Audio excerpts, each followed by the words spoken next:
गृह मंत्री नरोत्तम मिश्रा का बयान। गृह मंत्री ने कहा, प्रदेश में लंबे अरसे के बाद कोरोना का फिगर 0 पर गया।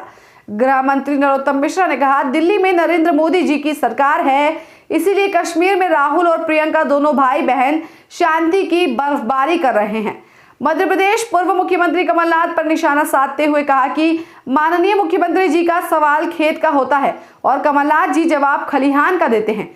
अखिलेश यादव जी भी तुष्टीकरण की राजनीति करने वाले हैं। जब भी धार्मिक भावनाओं पर कुठारघात की बात होती है, अखिलेश जी अपने वोट बैंक को मजबूत करने के लिए उनके साथ नजर आएंगे। शायद 10 सालों में समझ में नहीं आया है, आगे आ जाए। बड्डी लोन ऐप जो गूगल पर उपलब्ध है, जनता से ठगी कर रहा है। इस संबंध में शिकायत प्राप्त हुई है, जनता सतर्क रहे, इस प्रकार के लोन ऐप डाउनलोड ना करें। यदि किसी को इस संबंध में सहायता की आवश्यकता है तो पुलिस से संपर्क करें। ऐसे ठगी करने वालों के विरुद्ध कड़ी कार्रवाई की जाएगी। देना चाहता था और उम्मीद करूंगा कि आम जन तक पहुंचाए, क्योंकि काफ़ी एक बड्डी कैश ऐप है, ये लोगों के लोन देने के नाम पर फंसाते हैं और उसके बाद में उनकी जानकारी इकट्ठी कर लेते हैं, फिर ब्लैकमेलिंग टाइप का करते हैं। थाईलैंड से इनके कनेक्शन हैं, जहां पर पैसा भी ट्रांसफ़र हो जाता है। ये इंस्टेंट लोन ऐप है जो गूगल प्ले पर उपलब्ध रहता है। ये ऐप डाउनलोड होते ही ये निजी जानकारी ले लेते हैं आरोपी लोग। अभी इसकी एक शिकायत आई थी रंजीत सिंह जी के द्वारा। लोन पूरा चुकाने के बावजूद भी ये उसे थ्रेट कर रहे थे, ब्लैकमेलिंग कर रहे थे।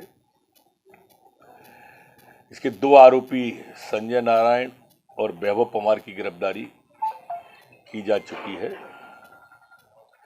वसूली के लिए भी एक प्राइवेट लिमिटेड इनने कंपनी बनाई थी। 384, 507, 67 IT एक्ट के तहत कार्रवाई की गई है और निवेदन भी है प्रदेश के जनता से कि अगर उनके साथ में इस तरह का कोई छलावा चल रहा हो या हो रहा हो या संभावना हो या शक हो तो वो पुलिस की जानकारी में तत्काल इस तरह का डाले। हम सख्त कार्रवाई करेंगे ऐसे ऐप वालों पर। जी, कोरोना के बारे में आज इसलिए भी बोलना चाहता हूं कि आज सभी जगह पर शून्य हो गया है कोरोना। न कोई प्रकरण आया है, न कोई ठीक हो गया है, न कोई एक्टिव केस है। तीनों पॉइंटों पर शून्य कोरोना है। काफ़ी समय बाद ये स्थिति आई है और संक्रमण दर भी शून्य हो गई है। एक्टिव केस, पुलिस केस सभी शून्य हैं। लेकिन इसके बावजूद भी सैंपल कलेक्शन हम ले रहे हैं। कल 308 लिए गए हैं। इसके बावजूद भी सरकार वैक्सीनेशन पर ध्यान दे रही है और कल जो वैक्सीनेशन हमारा हुआ है वो 81,281 लोगों का वैक्सीनेशन हुआ है। आज तक जो कुल वैक्सीनेशन हुआ है वो 13,38,24,090 लोगों को वैक्सीनेशन हुआ है। एक अन्य माननीय मुख्यमंत्री जी सवाल कहीं का करते हैं और आप देखें, पढ़ें, जवाब कहीं और का आता है। पूछ रहे हैं खेत की, बता रहे हैं खिरान की।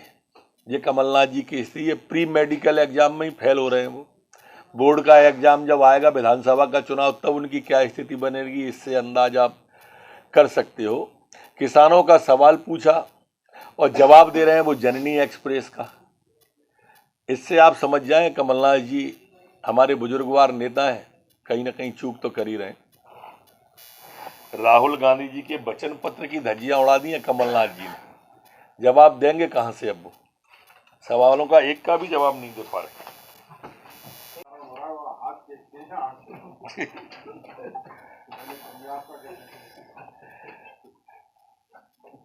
पहले पंजाब में कहते थे कि पंजाब की वजह से हो रहा है। अब पंजाब में उनकी सरकार बन गई तो गरीबों पे आ गए, ड्राइवरों पे आ गए। पहले गलूमन लगा के अकेले खांसते थे, अब पूरी दिल्ली खांस रही है। लेकिन इलाज कुछ नहीं है। नर्मदा का प्रदूषण आज तक उन्होंने दूर नहीं किया है। यमुना का प्रदूषण आज तक उन्होंने दूर नहीं किया है। मां यमुना का लेकिन आप हर बार देखिए कि किस तरह से साइड दे करके वो इस तरह के वो कर। सुधाकर मिश्रा की रिपोर्ट।